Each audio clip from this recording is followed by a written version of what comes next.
உன் கூட யார் யுத்தம் பண்றாங்க?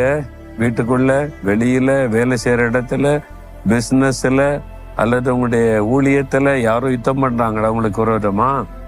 நீ ஒன்னும் பயப்படாத. அவங்க எப்படிப்பட்ட ஆளாவும் இருக்கலாம். கர்த்தர் உனக்காக யுத்தம் பண்ணுவார். ஆண்டவர் வாக்கு கொடுக்கிற யுத்தம் பண்ணுவேன் என்பதாய். தேவன் யுத்தம் பண்ண என்ன நடக்கும் தெரியுமா? ஒண்ணு அவங்க உங்க பக்கமா மாறிடுவாங்க அல்லது காணாமல் போயிடுவாங்க. ஆண்டவர் யுத்தம் பண்ணினா ரெண்டுல ஒண்ணு நடக்கும். வேத புஸ்தகத்துல இஸ்ரவேல் மக்களுக்காக கர்த்தர் யுத்தம் பண்ணின பல சம்பவங்கள் எழுதப்பட்டிருக்கிறது. அதுல ஒன்று இது மாதிரி கடல், செங்கடல் இருக்குல்ல, செங்கடல் கரையில இஸ்ரவேல் மக்கள் பாளையம் இறங்கி இருக்கிறாங்க. இந்த மாதிரி கடல் அலைகள் குளிர்ச்சியா வர இருக்குமா? அப்போ இந்த தண்ணீர் எதிரி துரைத்து கொண்டு வர்ற பார்வோனுடைய சேனை தப்புவதற்கு ஒரு வழியும் இல்லை. கடலுக்குள்ள எப்படி இறங்கி தப்ப முடியும்? பெண்கள் இருக்காங்க, குழந்தைகள் இருக்கிறாங்க. கடல் அலைகளை பார்த்தா பயமா இருக்குது, தப்ப வழி இல்லை.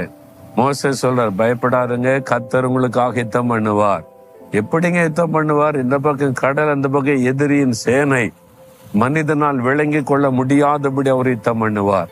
கர்த்தர் என்ன செய்தார் தெரியுமா? கடலை ரெண்டா பிளந்துட்டார். கிட்டத்தட்ட 17 கிலோமீட்டர் தூரத்திற்கு கடல் ரெண்டாக பிளக்கப்பட்டது. செங்கடல். ஆண்டவர் அதற்கு நடுவில் தன் ஜனங்களை நடத்தினார்.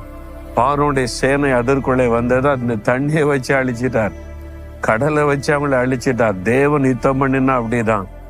அதன் பிறகு எகிப்தியனுடைய சேனை எழும்பவே இல்லை.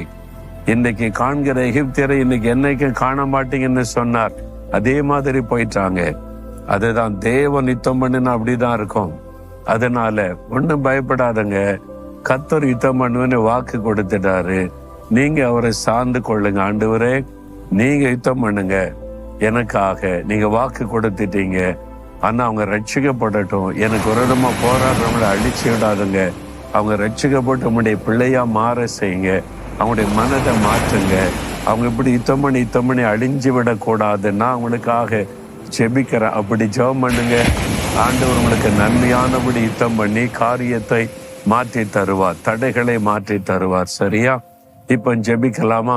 விசுவாசத்தோட ஜெபிக்கிறீங்களா? ஆண்டவரே, நீங்க எனக்காக யுத்தம் பண்ணுவேன்னு வாக்கு கொடுத்துட்டீங்க, நான் விசுவாசிக்கிறேன். எனக்கு யுத்தம் பண்ணி ஜெயம் தருவீங்க, நான் விசுவாசிக்கிறேன். ஆனா என்னோட யுத்தம் பண்ணின மனிதர்கள் அழிந்திடக்கூடாது. அவங்க ரட்சிக்கப்படணும், மனம் திரும்பணும். அவங்களுக்குள்ள மாற்றத்தை கொடுங்க. எனக்கு விரோதமா யுத்தம் பண்ணுகிற பிசாசின் கிரியைகளை அழிச்சு போடுங்க. இயேசுவின் நாமத்தில் ஆமேன், ஆமேன்.